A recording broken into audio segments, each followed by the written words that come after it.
y por tanto en lo cual uno es fundamentalmente pasivo. Pues no sé, que una persona te cae bien, por ejemplo. Eso, la simpatía, quizá puede ser no sé, pues el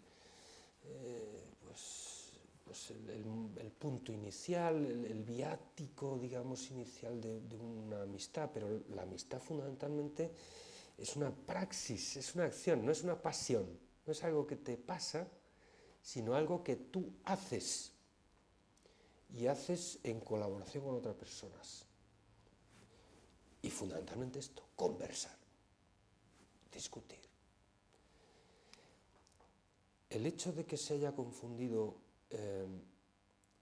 pues ese respeto a la persona con el respeto pues a las opiniones, a mí me parece que tiene ese efecto, perdonen ustedes el adjetivo, no sé si es un poco exagerado, pero un poco letal, ¿eh?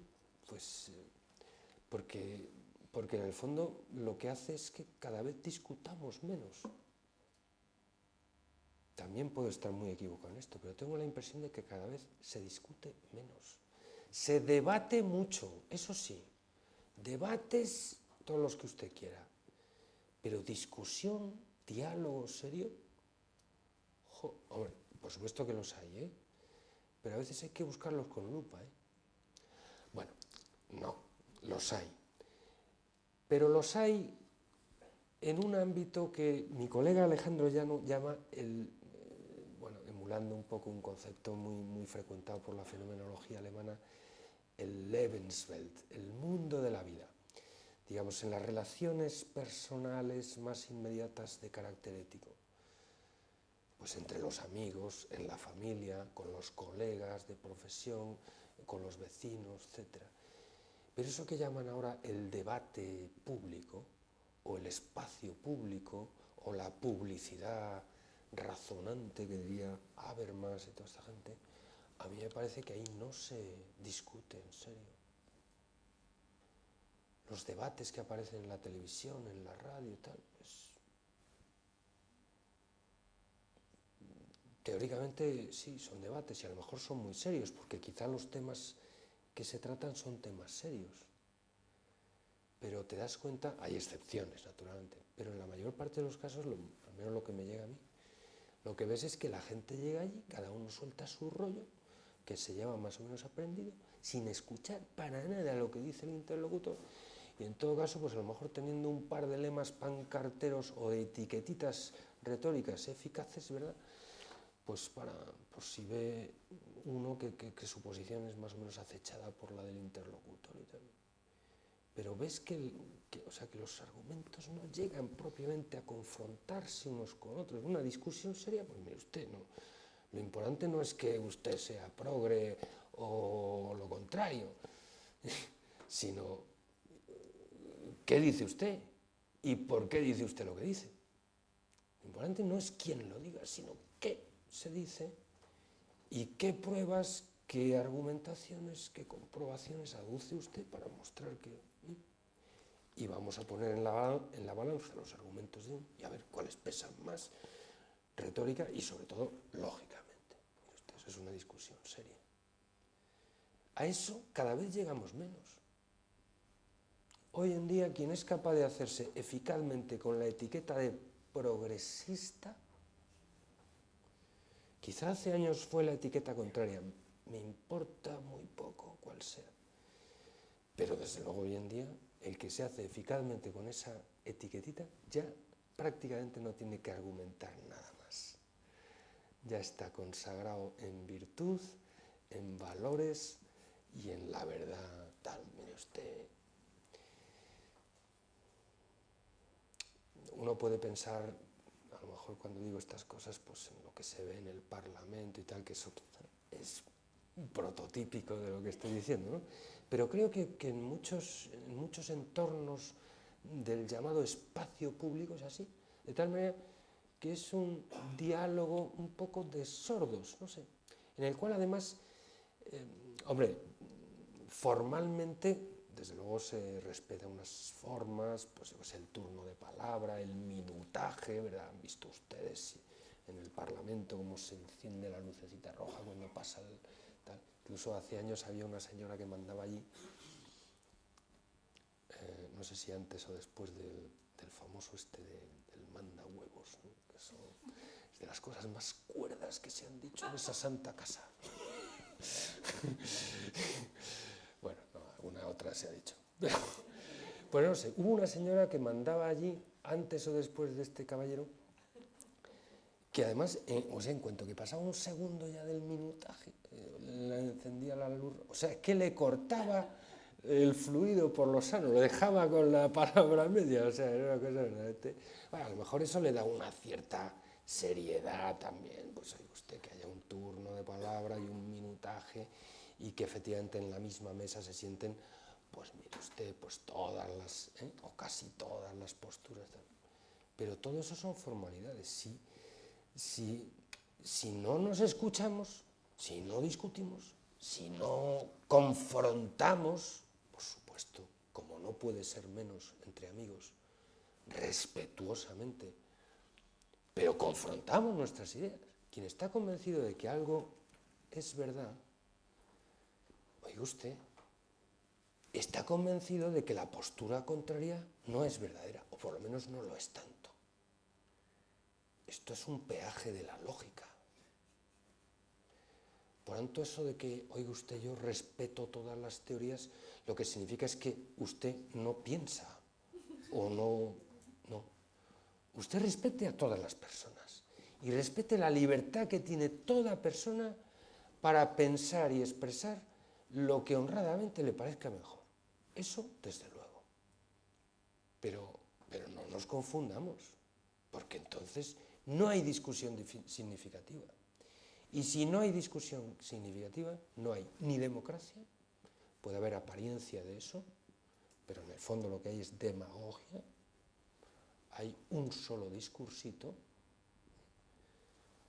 Me puedo equivocar, pero tengo esta impresión, eso que llaman algunos sociólogos el pensamiento único, o las correcciones políticas, o estas cosas. Tengo la impresión de que en el llamado debate público siempre debaten los mismos, siempre se dice lo mismo, y además las conclusiones son perfectamente predecibles. O sea, eso tiene un pelín de truco. A lo mejor podemos pensarnos que somos muy pluralistas porque la Constitución dice que vivimos en un país pluralista. Eso creo que dice la Constitución española. Vivimos en un Estado pluralista y democrático. Pero si no discutimos, eso del pluralismo es una filfa. No existe. Podemos pensar que somos muy distintos y muy pluralistas porque lo dice la Constitución, oiga usted, pero si no hay discusión y no hay contraste y no hay espacios realmente donde haya una discusión seria, pues entonces acabamos todos siendo bastante pareciditos. Y eso, para cualquiera que se haya asomado, doña Teresa, que es profesora de pensamiento político, que me corrija, pero a la historia política, pues se da cuenta de que no es buen síntoma, me parece. Yo creo que eso... Me parece que eso es fundamental para la vida política, desde luego en un contexto más o menos democrático, y por supuesto esencial para la educación. Oiga usted, introducir a las personas jóvenes en esa conversación esencial, creo que es la tarea fundamental. Ahora mismo, pues todo son discursos sobre lo afectivo, lo sensorial, las buenas vibraciones, la EPC, ¿verdad? Pues que los niños tengan valoritos y todas estas cosas, que la gente se lleve bien, la comunicación existencial maravillosa y tal, y por supuesto el lenguaje gestual, todos los lenguajes no verbales. El lenguaje no verbal, ¿verdad?, pues es omnipresente en la vida académica. Bueno, no digo yo que esto no tenga su sentido, y por supuesto no voy a decir absolutamente nada en contra de la importancia de lo afectivo y todo lo que ustedes, naturalmente. Lo que quiero decir es que me parece que es necesario, al menos en los espacios académicos, reponer a la razón en un sitio, yo diría, un pelín privilegiado, que tiene que tener ahí. Quizá en otros ámbitos, en otros espacios no, pero ahí desde luego, diga usted. Creo que esto es un reto absolutamente esencial.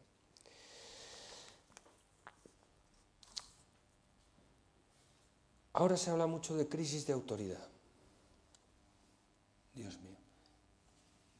Si ya tengo que acabar ya. Tengo que acabar ya y no he hecho más que empezar. Bueno, pero córteme cuando sea menester y en todo caso estas cosas creo que luego las publican en un volumen, pues ya en el escrito ya intentaré ser un poquito más exhaustivo. Pero... Bueno, ahora a todos ustedes les suena muchísimo el asunto este de la crisis de autoridad, ¿verdad? Autoridad del profesor y tal, incluso ahora ya casi, pues por decreto ley, ¿verdad? Pues bueno, no digo yo que a lo mejor tiene mucho sentido, ¿no? Pues van a convertir a los profesores en autoridades públicas, ¿verdad? Pues para que los niños o los papás o los no se les suban las barbas. Y realmente es un problema, o sea, bueno, a juzgar, al menos por lo que dice la prensa y tal, que yo creo que a veces es un pelín alarmista en estas cosas, pero desde luego no cabe duda de que al menos para la gente que se fíe de lo que dicen los periódicos, que quizás es una cosa muy razonable, pues existe una cierta alarma social, pues se suele decir en este asunto. Miren ustedes, la palabra autoridad, como quizá muchos de ustedes sepan, es una palabra latina, como ocurre con muchísimas palabras castellanas, ¿no? Auctoritas. Y esto, bueno, aparte del digamos, del origen etimológico exacto que viene de un verbo que es augere, ¿no? Que significa crecer. Pero en el sentido que le dan, por ejemplo, los juristas romanos, ¿verdad? Ulpiano, Justiniano, todos estos, la auctoritas la definen como el saber socialmente reconocido. El saber socialmente, y lo contradistinguen de la llamada potestas, ¿no? Que es el poder socialmente reconocido. Bueno, autoridad tiene muchísimo que ver con eso, con el saber, Una persona que sabe mucho de algo es una autoridad en esa materia. Esto es una expresión que ya se dice menos, pero que a todos nos suena muchísimo. Realmente es una autoridad.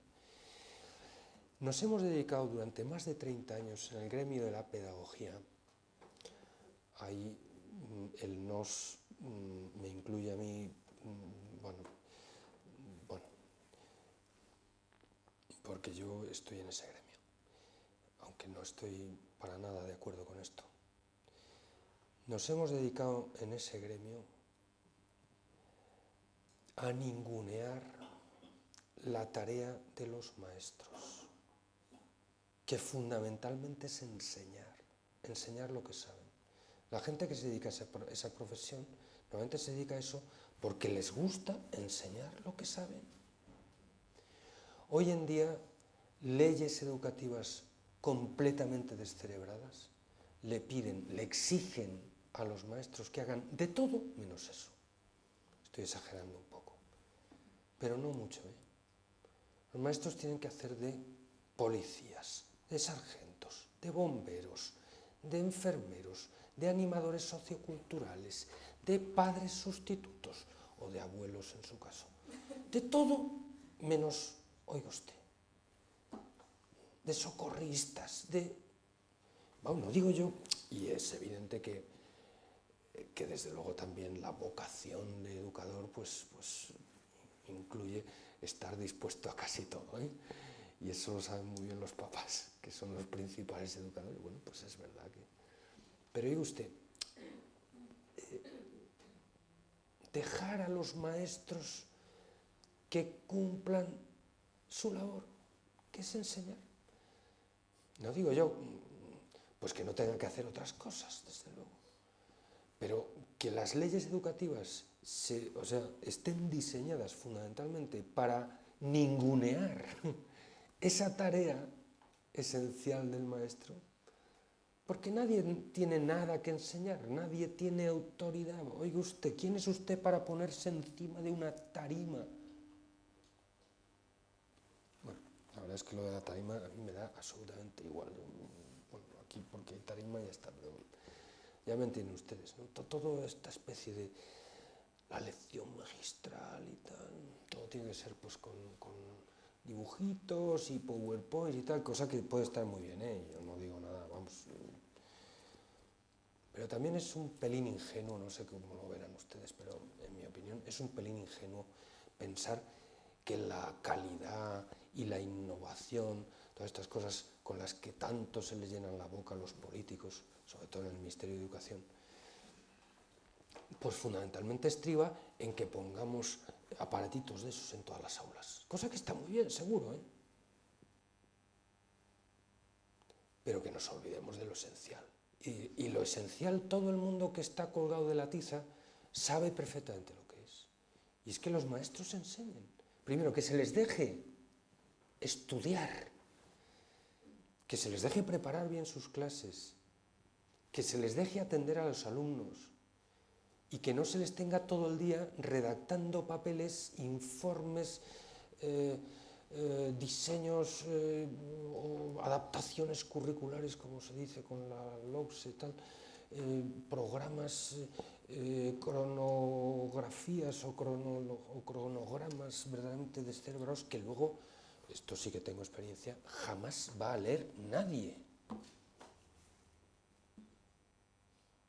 Oye, usted deje a la gente hacer su trabajo y no le ponga el palo entre las piernas, mejor sentido, que decir, esto me parece que es un reto fundamental.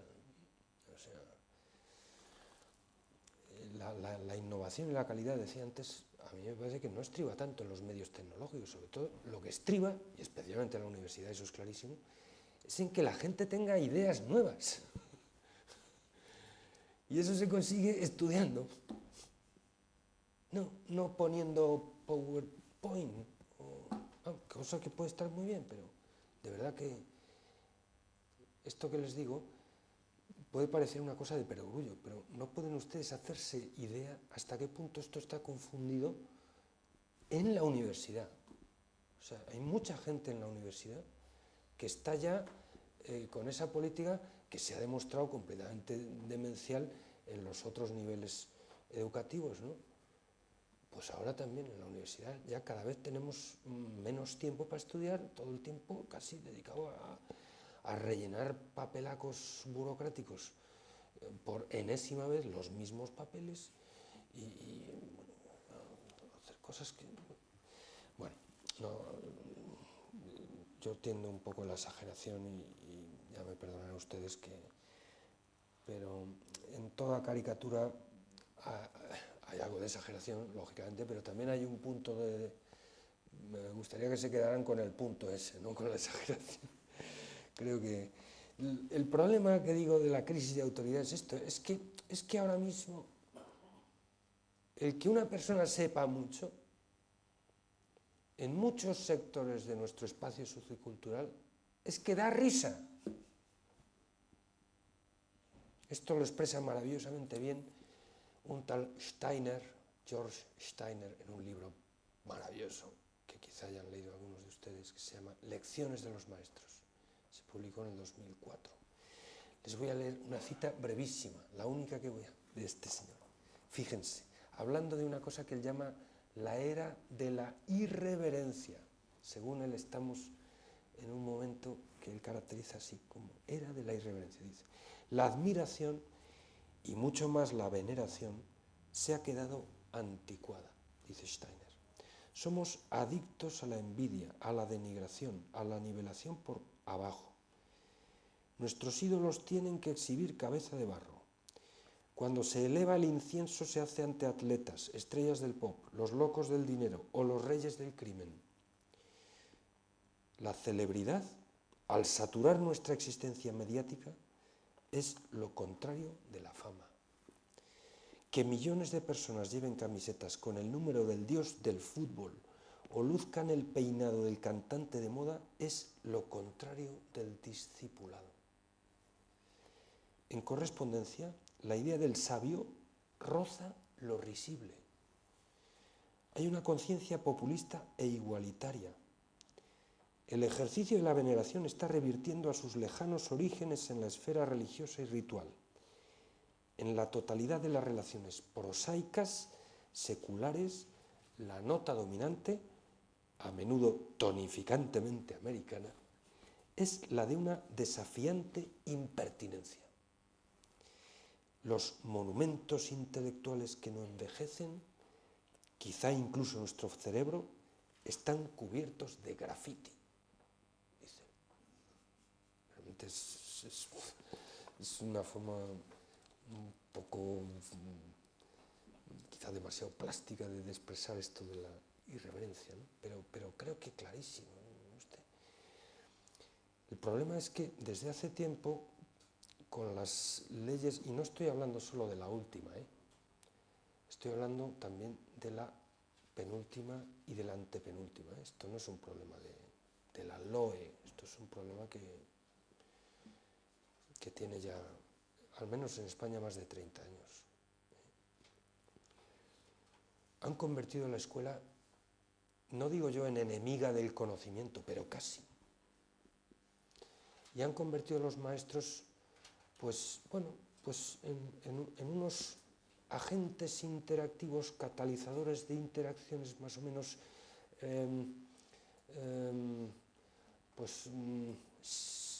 sinergias, ¿verdad?, del niño con el ambiente, con el ordenador, con la niña de al lado. El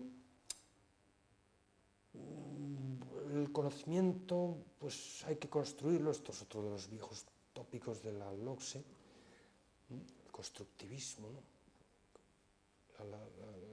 La tarea educativa ya no se hace en aulas, se hace en talleres, donde los niños y las niñas libre y creativamente van montando, ¿verdad?, pues su mundo, el mundo que resulta significativo para ellos.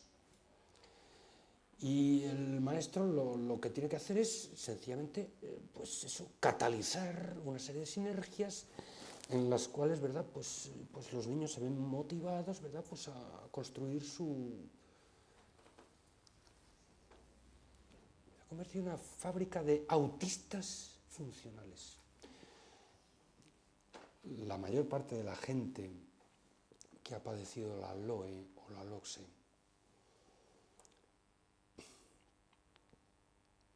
ha salido bien parada, porque hay una cosa muy importante y que siempre da mucha esperanza, y es que las leyes educativas no educan. El sistema educativo no educa. Por supuesto, el Ministerio de Educación tampoco. Educan, oiga usted, los profesionales. Y la gente, mucha gente todavía, conoce bien su oficio. Es verdad que las leyes les obligan a perder el tiempo delirantemente en cosas cada vez más delirantes. Pero también es verdad que, gracias a Dios, hay muchísimos profesionales, bueno, y también instituciones, pues que saben bien lo que tienen que hacer y tienen oficio. Y la gente progresa, no adecuadamente por decreto, pero sí a pesar del sistema educativo que han tenido que padecer. Y por tanto, que nadie, las personas que veo aquí más jóvenes, que puede ser que lo hayan padecido, yo también padecí un sistema educativo esencialmente mejorable. Y seguramente que casi todos, ¿eh? Y por eso me parece que no, o sea, de ninguna manera estoy diciendo que... Lo que pasa es que digo esto de fábrica de autistas, porque es que si tú vas a las líneas de fuerza, sobre todo las que están expresadas en los apartados preliminares, ¿cómo se llama esto que tienen las leyes orgánicas? Tienen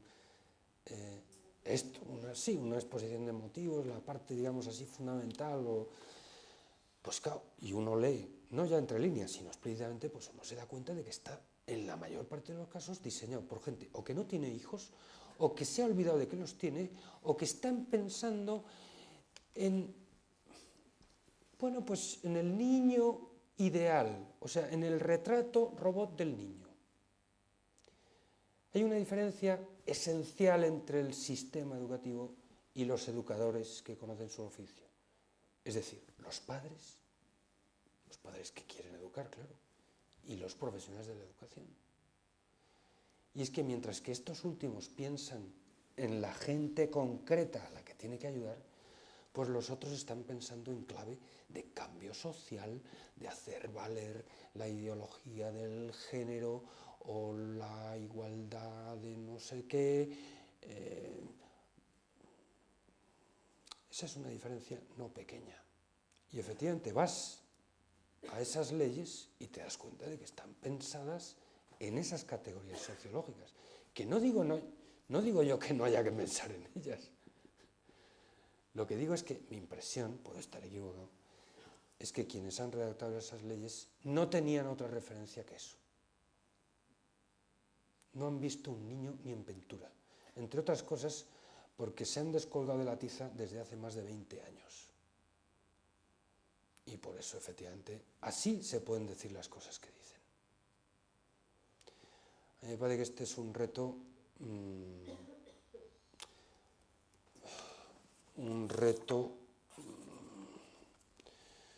no sé cómo calificarlo, pero, y tampoco sabría yo, que me parece que, perdonen ustedes que les diga estas barbaridades que les estoy diciendo, yo no me atrevería a decirlo en mi puesto de trabajo porque yo trabajo en una facultad de pedagogía y yo tengo que justificar un sueldo. Pero alguna vez se me ha calentado la boca y les he dicho a los estudiantes pues que si quieren someter a prueba su vocación pedagógica, que se lean un libro, cosa que les recomiendo a ustedes, aquí sin ningún tipo de tapujo lo digo, un libro de una señora que se llama Mercedes Ruiz Paz, que se llama La secta pedagógica. Es un libro que da las claves de todo lo que está pasando ahora mismo y al mismo tiempo yo creo que apunta pues un poquito las vías de salida de esta situación a la que lamentablemente hemos llegado. Por decir ya en medio minuto 3 cosas en plan telegráfico que yo creo que tópicos fundamentales que esta señora, voy a ponerlo en boca de esta señora para no mojarme ya demasiado y que nadie me denuncie. Pero yo a los estudiantes de pedagogía les digo, si quieren ustedes poner a prueba su vocación pedagógica, léanse este libro. Y si después de leerlo siguen viniendo aquí, puedo asegurarles que su vocación pedagógica es indestructible. Nadie podrá con ella. Porque yo no he visto un libro donde se digan cosas más fuertes, más bárbaras, bien dichas, y sin insultar, contra la pedagogía. ¿Qué es lo que dice esta señora?